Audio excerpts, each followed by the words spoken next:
Hey guys, and welcome to game number 87 out of 100 of the Mack vs. Machine series, where I'll be playing 100 games of Scrabble against the top online bot, HastyBot. We're currently at 52.5 wins, so we have clinched the series, but we're going to see if we can get in a couple more before the series ends after game 100. So without further ado, let's jump right into game number 87. HastyBot opens first with A. And let's see, a little bit constant heavy of a rack to start things off. Maybe something like Brand here would be reasonable. Scores 19 points. Overlapping makes it a little bit harder for him to bingo back. No floaters are open, so he'd have to have a 7, which is nice. LT, not a terrible leave, so that seems reasonable. I suppose I could also play Brand here, which scores a few more. Scores 4 more points. Of course, it's the same leave. Does give back considerably more to the bot, though, both in terms of bingoing, since now he has an N and especially a T to work with, which would be in a double-double line right here. And he also could make a play across the 8th row, hitting the triple if he can start with a vowel. So both of those would be fairly painful. He also played AYE, which means only a 12-point play, pretty short. He's probably more likely than average to have a good bingo rack, so I think keeping it tighter is prudent, even at a small sacrifice. I guess you could go with Blat as well, which is an interesting idea. Just because ANRT is really strong as a leave, this actually might be best, because ANRT is much more likely to bingo than LT, especially if after A, I think he's more likely than average to bingo. He'll be opening up a bit more, and having a good bingo rack to respond to that would be nice. So I think I'm actually going to go with Blat here. It also keeps things fairly tight. Yeah, I think I'm going to go for this. Let's see if it works out. Okay, so he plays A, and did I get anything? I did. I have 2 things, believe it or not. I have Lamenter through this E for 69, and I have the extremely stylish 9 of Letterman through this TE, which is very tempting, but it's unfortunately not the right play because it's extremely risky. I mean, it opens this spot for a big score, it opens this spot. I guess you could make the argument that he just played off an A and an E, so he's probably got a lot of 1-pointers, and he might not be able to hit those spots particularly hard. But I also am giving back, in addition to those hot spots for scoring tiles, I also give back an N on a double-double eye, a floating E. It just increases his bingo percentage through these 8s rather significantly. So I still think I should be a little bit cautious and play Lamenter. I guess I do give back still this E and this R with Lamenter, so it's not perfect, and also the Lamenter's hook if he has an S. At the same time, even though he did just play 2 tiles, there's of course a risk he could have drawn an F or an H or a W or something that'll score well after Letterman. So I think, unfortunately, as much as I want to play Letterman, if I'm going for win percentage, I do need to be prudent here and play Lamenter. Alright, well, he plays Arsenide, so he had raised in a blank. So he was absolutely going to be bingoing regardless of what I did. So no harm, no foul there. I imagine I should just play the Q for 31. It's tempting to try to hold the Q, because if I draw an I, I'd have QI both ways for 65. The problem is that's a really strong spot in general. There's also an X unseen, there's an H, a K. So if I leave that open, there's a decent enough chance he's going to just block it. So I'm better off taking it immediately while I can and cashing in for at least 31. Alright, Sofa comes down. We pull a C, which is actually a very good draw with that leave, as it allows us to play Vetch, which will score 39 points and clear up our rack. So that is definitely going to be our best play. I can't imagine anything else being better. Okay, Avion for the bot, and we draw okay. Not great, not terrible. And we have the J, the G, and the F, all of which are a bit clunky, so I'd love to get rid of a couple of them if I reasonably can. Do I have anything that scores well through this E? I have G. That isn't particularly inspiring, keeping F, G, I, L, T. Yeah, I don't think I have anything that gets all the way to the double. Fleet isn't going to work. Left doesn't work because of OT. So let's see. Jilt, does that play, or Jig? Yeah, I could play Jig here. It doesn't score a lot of points. It's only 16. I guess I could play something here too with F. I could play Fig. Do I really want to do that though? Give back a huge S hook that I don't have? That seems extremely risky. Keeping JELT, which is a pretty awkward leave, and opening a huge S hook, I don't think that's a prudent play. It's not like I'm down and I need to be aggressive. It's basically an even game. I actually think G might be the best thing I see, because the J is a pretty clunky tile, and there's nowhere good for it on this board, so I kind of do like the idea of getting rid of it if at all possible. It's not a particularly exciting play. I mean, 26 isn't a bad score, but only leaving one vowel along with all those clunky consonants is kind of rough. So what else can I even do, though? I don't want to play Jilt. GEFT is pretty clunky also. The L actually helps the leave a little bit, I think, because FL and GL both go reasonably well together. I guess I could also play something like Fig next turn if maybe I pull an S, or if for whatever reason it becomes more prudent. Actually, yeah, G is 28, not 26, as I initially said, so I think that's fine. I also just saw Flight over here as an option. JG, though, I don't know. I think I'd rather play G, shed the J immediately. Wow. Extremely bold play by the bot, playing we for 22. And this is, guys, kind of what I mean when I say the bot can be fairly reckless at time and not really take strategy into account. I don't think any strong human Scrabble player is going to do this at this stage in the game, putting an E right in prime territory in the middle of a triple lane. I mean, that's so dangerous. I could have something with the Z for 70. I could have a triple for 150 or more. It's extremely dangerous. Now, thankfully for the bot, I don't have quite a good enough rack to really punish this play. So I could play Felt. That's not bad. BGIN is not a bad leave. I could also play Flint for 42, which mostly blocks that spot. That's probably better. It scores a lot more than Felt.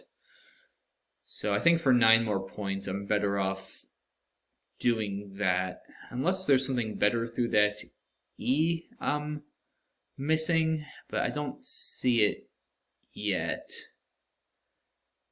I guess the nice thing about Felt is I do keep a vowel, and I also don't give back the bottom row like I do with Flint. BG is, you know, I might actually go with Felt, guys, because BG is considerably weaker than BING. And I do still leave this bottom row with Flint, which is a little bit scary. And there's also still the E he could end with. He could even still get something big with Flints, like an EST word could be a big problem. So I actually think I'm going to go with Felt. It's a 9-point sacrifice, but it's more defensive, and it's a considerably better leave. So I'm going to play Felt. Alright, so Cop by the bot. We have almost bunching, actually, but not going to fit. So kind of an awkward-looking rack. We do have that ING, so I'm hoping we can do something reasonable with it. Still a blank and 2 S's unseen, and after Cop, if I don't block this spot, the S is an extremely important and dangerous tile, so I guess if I don't block, I just don't have a lot of good options. I think I'm probably best off just playing Hub. CING is a pretty good leave. Take out the worst of the S spot. I think Hub is probably the most prudent play here. Alright, so non-guest for HastyBot. That's a 80-point bingo, and that's going to put us, in a fairly rough spot. We're down 60, so we're not down a ton. Unfortunately, I can't really score above Hub. I don't have anything that goes before HO.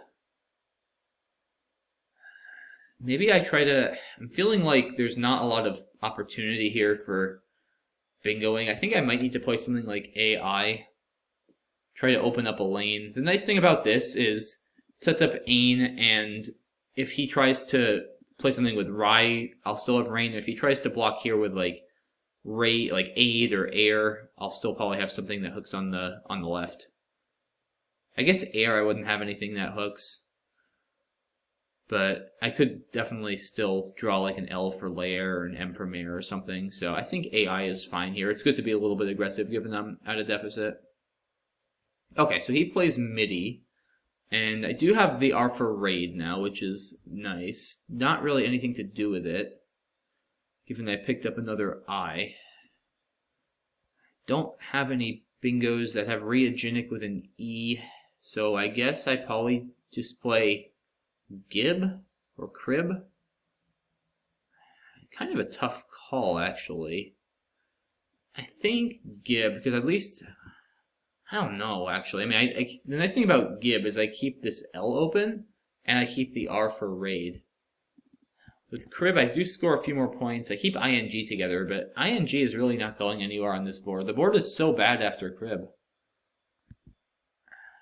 It's looking fairly bleak either way, because the problem is if he plays with raid, maybe I should play there. Like, what if I play something ending in the C with Cade? What can I do there? Narek is pretty bad. Can I not get rid of the G and the C? I can play Cigar. That's probably more prudent. It also scores well. 29 points. That gets me within 36. Like, if he draws really badly, there's probably some chances, especially if I can maybe score with the X, where I could even win without a bingo. I just feel like that's probably more prudent. There's a lot of hooks to 8 left. There's 3 R's, there's 2 S's, there's an L, there's a P. So I think if I just play on the right, he's going to play there and score really well. So I think I should at least play there and score.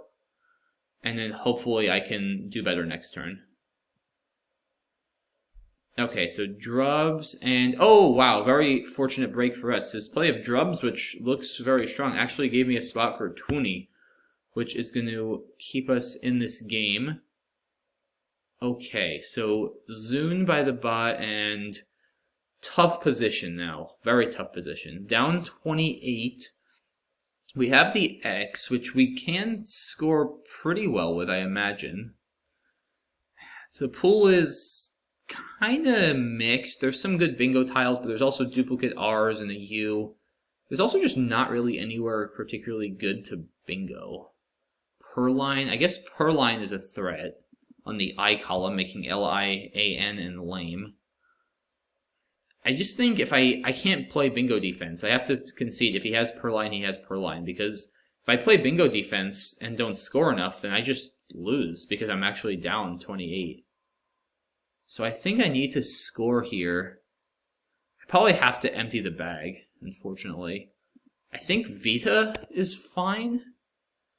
I keep the X, which is good. I do give up the A, unfortunately, for Axe over here. I could also just play Axe immediately, but the V-I-I-G-S is pretty clunky.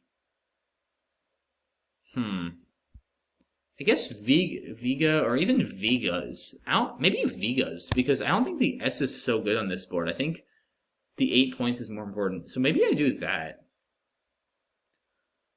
So the problem is, let's see, I'll be emptying the bag up 1 point. So I'm going to have 4 tiles. The thing is, I'm not going to be able to go out, right? Because I'll have the X. So I'm going to need to bank on scoring a lot.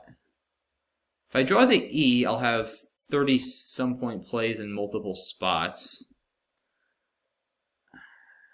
Is that going to be enough to outrun an out in 2? Probably. If he plays through this T... Yeah, it's actually not that easy for him to play through that T, is what I'm realizing. So I think if I draw an E, I mostly just win. I think. I'm getting low on time also, but there might be some ways he can still outrun. Like, he could maybe play PIU and then go out with Nerol or something like that. I wonder if that would be enough. Yeah, that might be enough in some cases.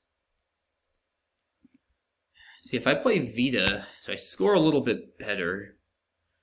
Either way, I probably need to draw an E, is my guess. But I think Vita gives me slightly better chances. I don't know. Maybe not, because that G is very clunky. I don't actually think that T is such a big threat for me. And Perline does still happen 1 out of 9 times. I think I'm going to go Vigas. I think if I draw the E, I'm mostly winning. Oh, he did have Purline. Wow. So yeah, oh, lineup. That's probably enough. Dang it. Okay, so yeah, I'm gonna have to probably play X. Can I not go out?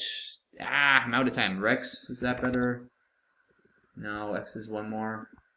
Alright. Yeah, oh, should I have played Rex to not give back Row? Oh no, I missed Elixir! Wait, would that have won though? I don't think that would have won. But I just realized I missed that. Hold on. Shoot, did I just screw that up? I ran out of time. I don't actually think that wins. Yeah, loses by 2. No, loses by 4. Okay, phew. Yeah, I saw that like literally right after I made my play. I was running out of time. Yeah, Elixir does play out. But that puts me at 416. After I get 2 from his R, that's 418. So it's still a 4-point loss. And I didn't really have any better plays. Yeah, Rex is 1 point worse because it scores 3 less, and he gets 2 less from my rack. So that nets 1 more for him in the end. And he also had a row over here in front of the HO for 6. So I didn't actually give him a better out. Yeah, so in the endgame, EX was the best I could do. So I'm wondering if Viga's was maybe not correct. Yeah, so if I had played Vita, if I drew ER, then the problem is, doesn't he still just play lineup? Because now I'm going to have this G to reckon with. Because after Vita, I do score 3 more, but I have this G. I don't know. I think I'm going to need to put this one into Quackle.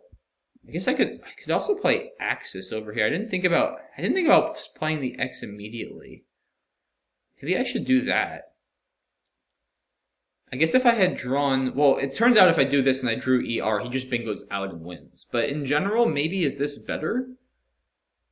I just feel like the problem is now without the X, if I don't have an out next turn, I'm not going to be scoring enough.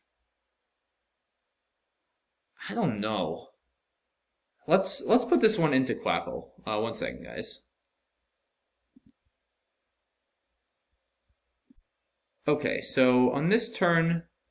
Yeah, so let's say I had played Vita. Let's just play out the actual game. So if he had Purline... Well, no, actually, no. If he had Purline, then he just bingos out. So that's irrelevant. So given what he had, basically he was just going to bingo out and win. But let's ask Champ here. I'm wondering what is the best play. I mean, again, the problem is if I play the X, it is a lot of points, though. I mean, Axis would have been 41. I just feel like if I don't have an out, which is not that easy to draw, keeping GIV. And like if I don't have an out, I don't think I'm scoring enough, and he probably just plays out in 2 and wins. And I just feel like after Vega, the G is going to be a real liability as well. So interesting. It does like Vita narrowly. Vega's is a little bit further back. So wow, Vega over here? That's interesting. I guess that's confusing to me, because why would I not want to play here? Because this way, I guess to block things like lineup. That's interesting, because here I block Purline and I keep open this X spot. But I guess this X spot is sort of irrelevant for me, the one next to MIDI, because I still have an X spot, assuming I draw an E, next to the O's and Tuni and the O's and Zune. So it doesn't actually really help me leaving that spot open. And it does stop lineup.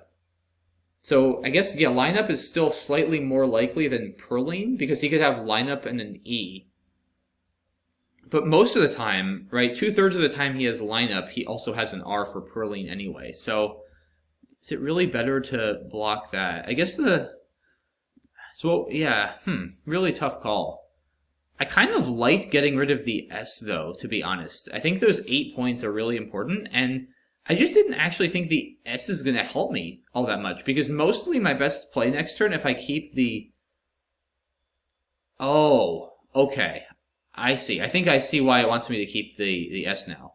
At first I thought the S wasn't going to be helpful, but the thing is, if I do draw the E with it, I'm actually threatening exits up here for 60. So that's the key, guys. Okay.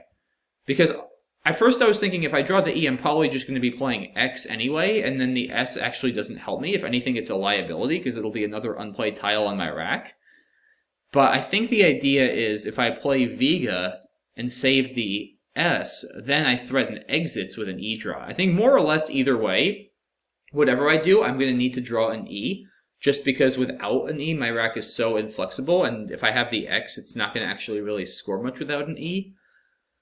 So maybe I should just be playing Vega. So like if I had played Vega here, would I have won in this case? He might still have an out in 2 through the T. That would have been good enough. So let's see if he had this, right? Because now I'm not threatening elixirs to go out. I wonder if he can score enough through this T on an out in 2 now and win. It's going to be close. He may be able to, but it might be tough because I'm threatening Rex. Yeah, so here, interesting. I would have won by 1, as it turns out, if I had just left off the S, which is pretty wild. So yeah, his best play is apparently unlit for 6, blocking exits, and then he goes out with rep and loses by 1 after I play Rex, which is pretty wild.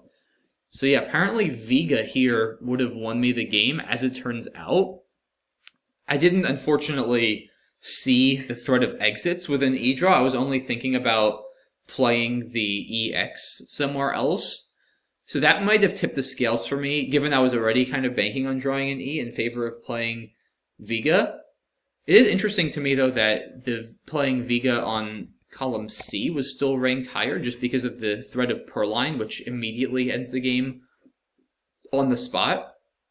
I guess it's because there's the rack of lineup plus an E could be a problem for me if I play it over here, perhaps. I'm not sure. I'm not sure entirely how to trust Championship Player, but I do now feel convinced, given that I did end up losing the situation where I drew the E after playing the S off, and I would have actually won if I hadn't played the S. I do feel convinced I should have not played the S. I don't feel convinced that playing Vega next to MIDI would have been better than playing it in the spot I played it. But I do think that was a small mistake on my part, playing Vegas instead of Vega. So really, really tough, especially with not a lot of time on the clock and 2 tiles still in the bag. So not an easy one to permute, but probably a bit of a mistake there. So okay, let's go back to Woogles and look at the rest of the game from the beginning, now that we've, I think, pretty much exhausted the later stages of the game. So he opens with a,